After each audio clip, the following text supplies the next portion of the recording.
Hey everyone, today we're talking all about goal setting and the need to actually then set a goal afterwards so you don't fall back into your old ways. Check it out. Hey everyone, this is Logan. Hey, I'm Alex. And today we're talking all about the idea of goal setting, but more so about how a lot of business owners do self-sabotaging routine. And I fall victim to it. I'll tell you a story about where I first realized it happened. But what business owners do is we set a goal and then we finally achieve that goal. And because that goal is actually something that we've been striving for and we're uncomfortable with, we then fall back into the old patterns, old routines, because we think that that was a fluke, and then we end up stepping back. So that's kind of the idea behind it. So to kick it off, this is where I first heard it, and I first recognized this pattern was with my dad, right? I remember back in 2014, his goal was to hit $1 million in his business for the first time ever. And if you're a small business, this is a big milestone for you because only 4% of small businesses ever hit this number. So for him to finally hit it after 13 years, he's been slowly creeping up. Like if you look at the trajectory of his actual business, he's effectively gone from year one, which was 60 grand, to $1 million in 2014, steady Eddie every single year.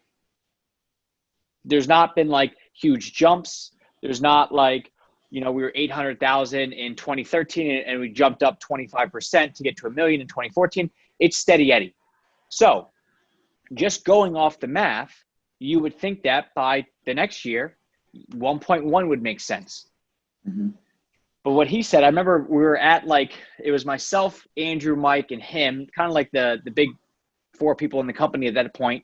And I remember he said, we were going through some goal setting. He said, next year and the year after, my goal is to hit $1 million 3 years in a row.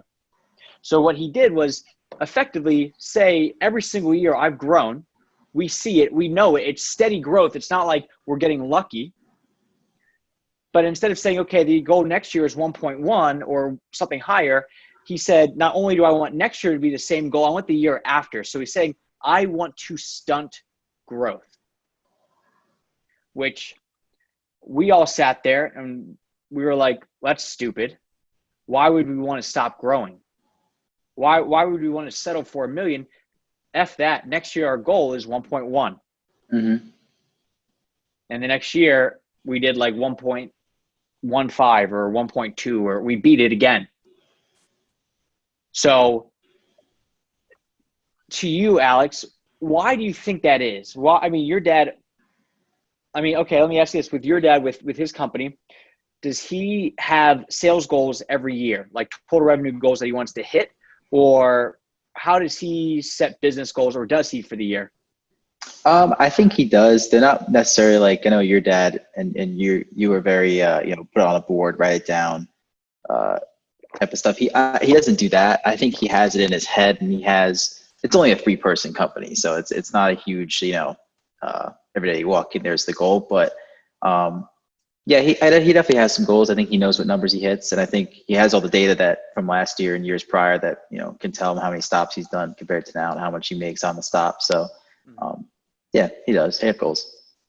Okay, so with what my dad's always very open and very you put your goals out there and it's accountability, because now you got to kind of back it up, which is something that I think we do a lot of because everybody here has numbers that they're striving to hit, and we talk about everybody's numbers on where they're going every single Monday.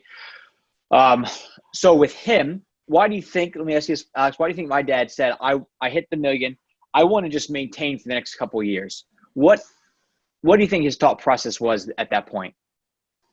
A couple of things. I think one, I think how long it took him to get to $1 million. I think it's staying there is like, okay, this is great. I like it. And then the other thing that came to mind was like scalability. I know this is probably more relevant in my dad's business, where it's hard to find like help, like workers, drivers. So to be able to scale it to that might help to just be like, okay, I know this is a safe number that I'm going to hit. I don't have to, bust my balls to do this again and try to keep growing when the scalability might not just be there right now. So do you think with your dad, do you think with the same 3-person company, do you think he could increase total revenue by 10% with these same 3 people? Yes. Yeah, I do. Okay. Yeah. And is that Sorry, yeah. because there's still hours that he could work? Or is that because he could effectively just raise his prices by 10% and people would still pay it? I think it's more because, you know, with oil, it's different because it fluctuates, but so the price thing works, but I think it's mainly because I think it's working smarter, not harder, because your dad, my dad are in the same situation. They're in their 60s, you know, this is, they're on the way out. So I think every year they get older, their body realizes they can't, you know, really build the pond anymore. He can't pull the hose anymore, you know? So I think it's a work smarter, not harder type thing where it's raise prices, but also maybe cut out, you know, long stops that you might have to drive an hour and a half to get to, or, you know, maybe just acquiring new customers in a smaller area so that your profit margins are a little bit higher. I think it's that kind of thinking that growth can happen. So it's almost kind of like what I think it's UPS does this where they never make a left turn. Essentially, yeah. So it's just taking the same route, because you're absolutely right. Where with your dad, or especially in the pond world, they do a lot of cleaning, right? There's the first 3 months of the year, and then October are all going out and cleaning ponds. Well, in May, March, April, May, when they do all the spring cleanings, it's really just a logistical game, because it doesn't make sense to clean a pond north of where you are by an hour and then drive an hour south of there past where you are, which is actually a 2-hour drive to clean another one. So it's really setting out the time. Now with your dad, it might be a little bit different because, you know, people use oil at a certain, you know, different rates and different levels. So like he may not be able to like say, okay, I'm servicing everybody in this neighborhood, unless he just kind of has that set up on a thing that says like, this week I will be in this area. So whether you're going to get 90% of your tank filled because you're down to 10%, or you've only used up 70%, so you still have 30% to go, but I'm still going to be out there. That's like what the pond world does is that they kind of try to map it out. So logistically it makes more sense. So now what they could do is they could clean 4 ponds in a day versus 3 ponds in a day, thus increasing 33% the amount of money that you could make. Yeah. So there's always ways to reroute it. But I know with him, what he was doing, I think what he was doing at that point was like you said, he worked so hard to get there that I think he was like happy with it. And he just said, okay, great. I'm good. Gotten a little bit like complacent of just like, he's happy with that. And he wanted to make that like the new goal. Like it's like the whole idea is like making it the new norm. Yeah. Right. Okay. You hit 1 million. Great. That means that the next year, the norm should be the 1 million, but the goal should be above that. But you know, we've got like in this program that I'm in, they talk about floors and ceilings, right? Once you hit a certain number, then that becomes your floor, meaning you don't go below this line. Yeah. Because for him, let's say he hits 1 million, his floor is now 1 million, meaning no matter what happens, he better not go below $1 million ever again. Yeah, exactly. And you can't have your goal and your floor be the exact same thing, because then all you're doing is striving to hit an exact number and you're done. You think it's also a little bit of, all right, I made 1 million this year. It took me 13 years to get to 1 million. Next year I want to hit 2 million. Well, you're basically just speeding up basically 13 years of growth that you had to go through to try to do that. You think it's some of that where, you don't want to work as hard. It's not you don't want to work as hard, but it's like, man, I just used all this energy just to get to 1 million. It's like, why would I want to do that? Why do I want to think twice as hard? Because it's going to be a different, I have no idea how to get the extra 1 million, because if I knew, I would have done it this year. You think it's some of that too? I think it is. I think it's also like you're comfortable with where you are. A lot of people do this like right now. And it's crazy because right now it's 2020. This is the year of everybody updating their home. So what's happening now is people are like, a lot of contractors are like, they're doing well, and they're doing better than they normally do because more people are at home and more people are investing into their homes, which means that they're getting more work. Mm-hmm. And what they're doing is they're like, well, shit, I'm up from last year, so I'm good. I don't want to do anything different. I don't want to go for this massive land grab right now because life is good. But instead of capitalizing on this moment where everybody's searching for it, they're just thinking that, okay, I'm having a good year and hopefully next year is the same. But instead of actually going out and taking action and saying, okay, great, this year I made an extra 20%. Now this is the new floor of where I am. When next year comes, if less people are investing in their home because this year they're already doing it, then they're going to slip back to where they were. Mm-hmm. So it's almost like, it's not like an entitlement thing, but it's almost like a failure to get out of their comfort zone and recognize that this is the year to strike, where if you acquire new customers this year, in most of the industries that we serve, which is, especially with remodeling, landscaping, and ponds, painting is a little bit different. It's still true in it, but not as much as the other ones. Typically, the most expensive cost is, well, in every business is like this, but especially in those, the most expensive cost is to first acquire the customer, because once you remodel someone's kitchen, they're immediately thinking about the other bathrooms around the house, all the other stuff. So you now become their contractor for life. Same with in the pond world, landscaping world. If you do maintenance, once you build them a pond or you renovate their backyard, now they're looking for somebody to come out and routinely maintain it. Mm-hmm.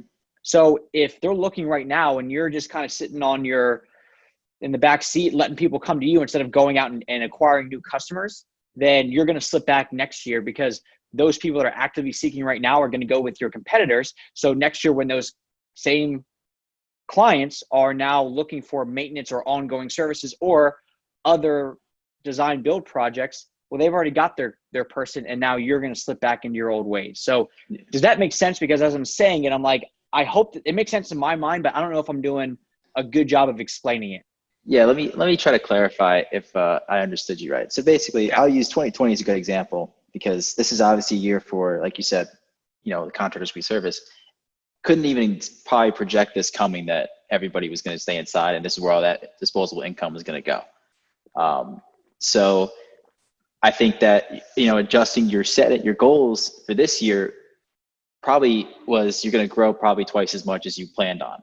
And so then, and what you're saying is the customers you're acquiring this year, you're going to be able to maintain them next year. So your growth and your floor is going to, stay the same next year, because you acquired all these customers, instead of you taking a step back and trying to just stay at where you originally said in January, February, when nothing was going on.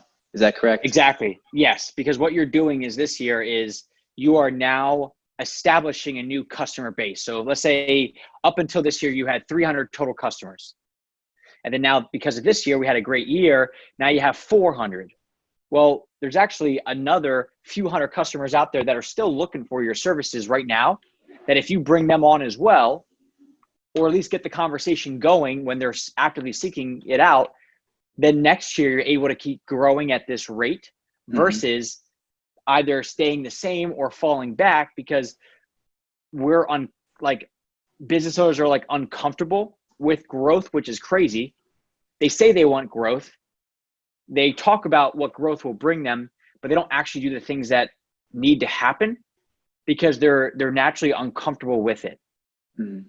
So they will grow a little bit, but then the first thing that they do is try to go back into their hole of what they're comfortable with.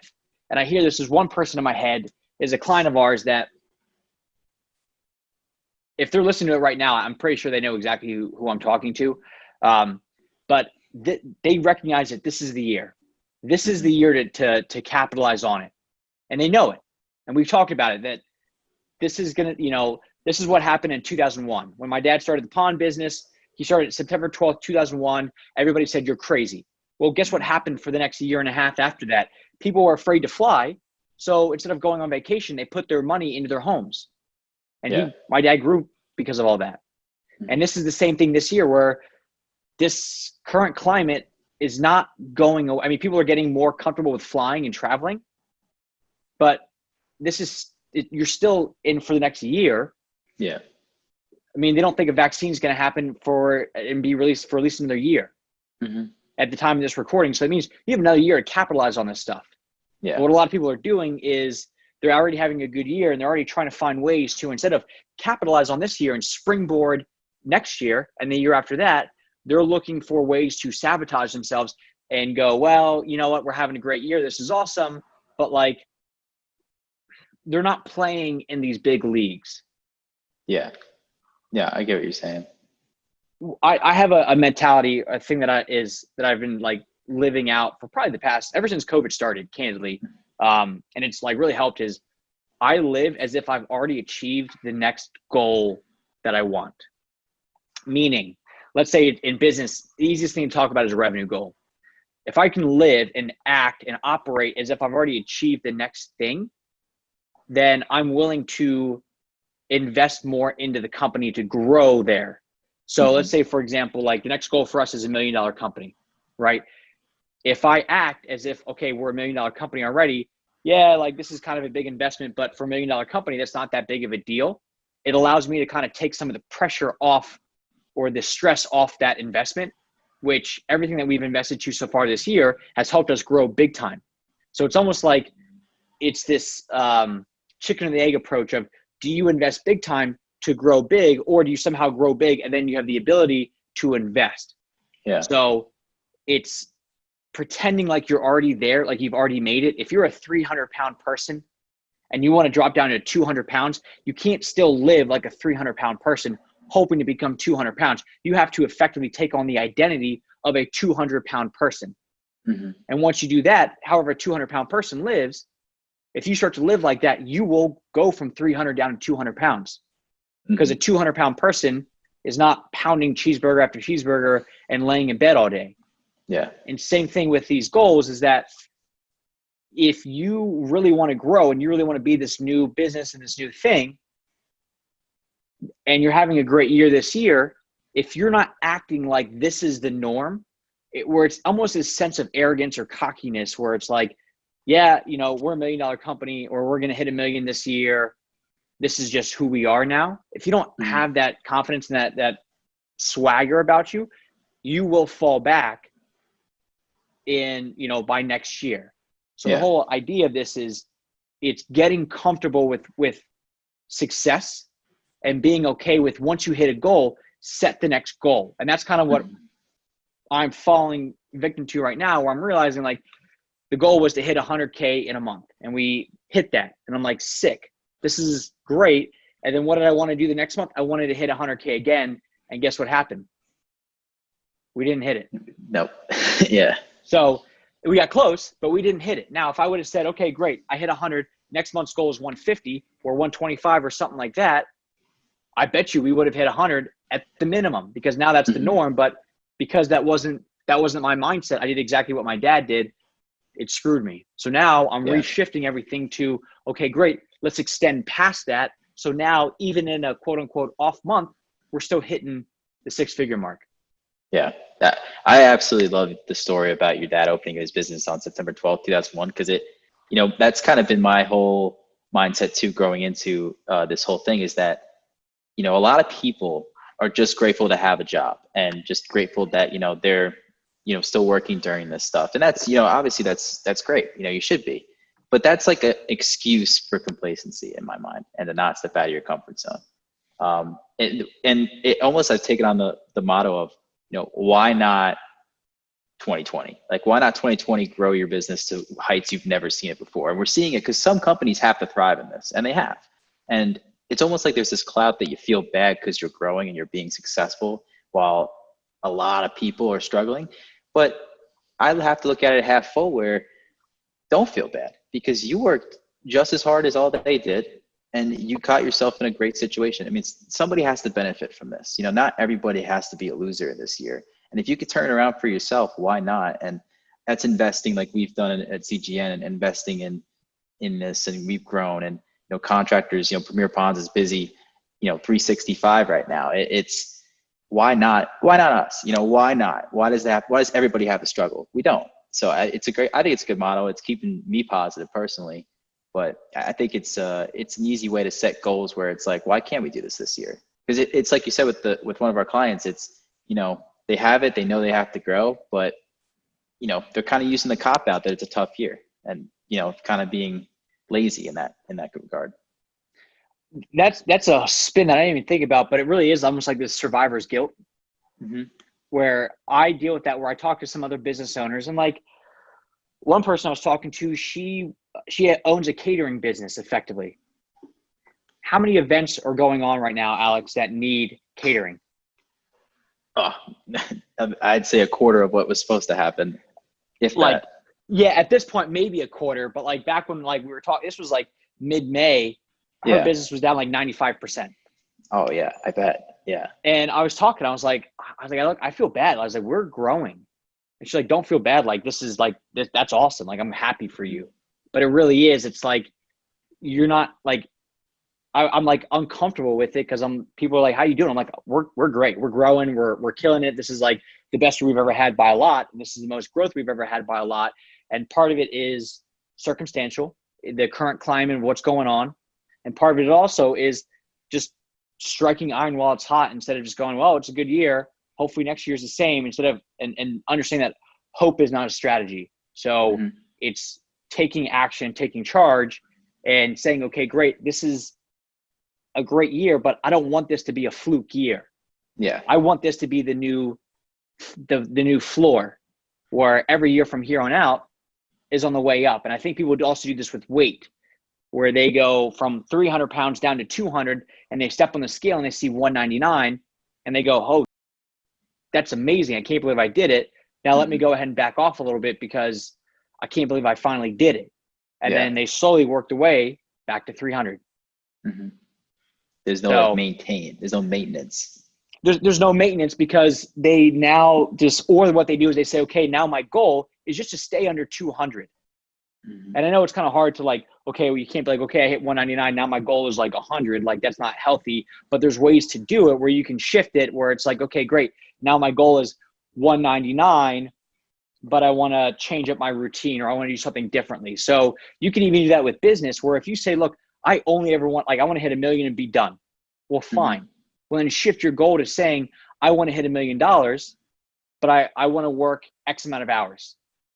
So instead of working 80 hours a week to hit $1 million, say, okay, I hit $1 million now. I want to be able to hit $1 million again next year, only working 40 hours a week. How do I do it? So it's the same financial goal, but what you're doing is you're working half as much, which is a challenge in itself, because I find that when we're not challenged, or we already feel like we're a big dog out there and there's no really room for growth, then that's when everything starts to slip back, because the plateau is not really a plateau for long. It's actually really like your upward curve now starting to slope down, but you're just at that peak and you don't recognize that it's not a peak, or it's not a plateau. It's actually a peak, and you're about to start to digress. Yeah. It's like if you had to build a bookshelf, like one bookshelf a year, the first one, it might take you, 4 weeks and all the nails are sticking out and it's not smooth. You didn't sand it right. And then, you build the bookshelf, you hit your quota, but then the next year you're like, all right, I like, it took me long enough. I'm just gonna build one bookshelf. You're not just gonna build that same crappy quality bookshelf. You're gonna want to, sand it this time, maybe make sure the nails are in. It's like you said, you're cutting your work week from 80 hours to 40 hours. It's almost like a cleaner $1 million in a way. You're making the same amount of money, but you're making it smarter and you're enjoying your life a little bit more. Yeah. And I understand that, like, for me personally, like, I'm either all in or all out. Like, it's very hard for me to be on, and this is something I'm working on, is like understanding and recognizing when I need to, like, even if I don't want to, when I need to take a weekend off or go on a vacation or whatever, because I've done it enough at this point where I've worked enough where I then get like mini burnout. And I'm like, oh, I don't want to go into the office today. Like, it sucks. So now I'm like trying to figure out, how do I set it up so even if I'm not quite feeling like I'm starting to go down a slippery slope, I can still go on maintenance mode a little bit, because I'm all in or all out. So what I'm now trying to do is, I know that I kind of have a jump and then I'll plateau a tiny bit and then have another jump and then plateau a little tiny bit. But my whole goal is just on these big jumps, when everything's going well, let me do enough of a land grab as I can.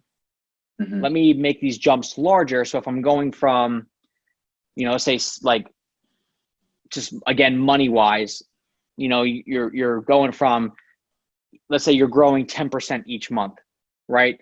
And then there's a couple months where you're like exhausted, or you're tired or whatever, and you start to kind of level out. That's fine. But then once you get back in that growth mode and you're motivated again, well, instead of growing 10% each month, grow 15%. So now your jumps are larger and larger and larger. Yeah. And it's all done by setting larger and larger goals. So once you hit it, don't just stay complacent, then makes your next goal even larger, because it's that old, you know, shoot for the moon, end up in the stars if nothing else, that kind of mentality. Yeah, I think that's a great mentality, because everyone can feel burnout coming. And I think it's something that separates, you know, highly successful people to just, you know, mediocre people, is they take that break too early.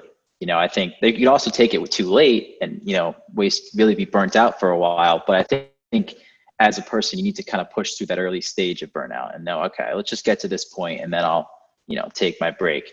And I think with you saying, you know, jumping from 10% to 15%, it's a lot of people take that burnout break and then they go backwards. And it's all right, let me start back from zero and work my way all the way back up. And then when they hit that same point, they're still burnt out again. And it's like, you know, you got to keep that, you know, that mindset even through your burnout, that when I come back, like when I go on vacation, I know that last day I'm trying to get myself back into work mindset, where I'm like, okay, this is what I have to do, or this is what I did before I left. So let's come out on that Monday and just stay at that energy where we left off a week and a half ago. But it takes a little bit, and you can't just like come right back into it. I get it. But like you said, that's how you get to that 5% extra when you come back. It is. And it's way nicer when you do go in this like maintenance mode, or on vacation, or you're just kind of in like, even like a mini burnout, to still be, to still have a company. Like when I go on vacation, it's nice that the company still runs. Like there's so many people that, I remember like when I first started the business, it was just me. So when I go on vacation, or if I don't work for a weekend, guess how much money the company makes? Zero. Yeah. So to be able to set this stuff in place and to be on vacation, still making money, still having the team working, like it's a whole different mindset and different comfortability with not working, which has been like this huge shift, that it feels so good versus, and it's all because during these times of let's go hard, we're now making big jumps. And I'm mad at myself for limiting my, you know, this is what I want to make again this year, because you know, we didn't make the jump, we went back. So if I would have said 2 months ago, okay, we hit 100, done, let's hit 125 now, then I think, you know, going on vacation, I would have felt even better, because we would have been in an even better spot. So it's just when you're going hard, make big jumps. Don't waste this year, because this is a growth year. If you're a contractor, this is a growth year. Unless you're like in a weird situation, or like everything you do is like, everything's like all inside. But even still, like the remodeling companies we work with, they're still like, it's everybody's putting money into their homes this year. So don't let this year be a year where you just act as normal and you just happen to take on a few more clients. Make this year your year where you really are stepping on the gas, because understand that next year, if you want to pull back because you worked hard this year, you're still set. You made a lot of money this year, and now you have clients for life that are going to continue to come back, and you're golden, versus just letting this year waste away. And when you look on like your trajectory of like your business over the next 10 years, you'll see a huge spike up for this year, but then it goes right back down and levels off again. Yeah. It's like those you know, restaurants that don't have the partitions anymore, or don't do every other table, and they refuse to open until it's full capacity. You're just missing out on business, and you're putting yourself in a hole. So you got to adapt to it, and you know, you got to grow. You'll grow if you do. That's all it is. So cool. We'll leave it on that. Get your goals right. Make sure that you're actually stepping up, and it's okay. It's great to hit a goal, but it's okay to hit one and then make an even bigger one next time. So with that, if you want to set bigger goals, grow more, and invest more into the company, contractorgrowthnetwork.com. Killer website, killer strategy to help you grow there, and don't let this year waste away. Thanks.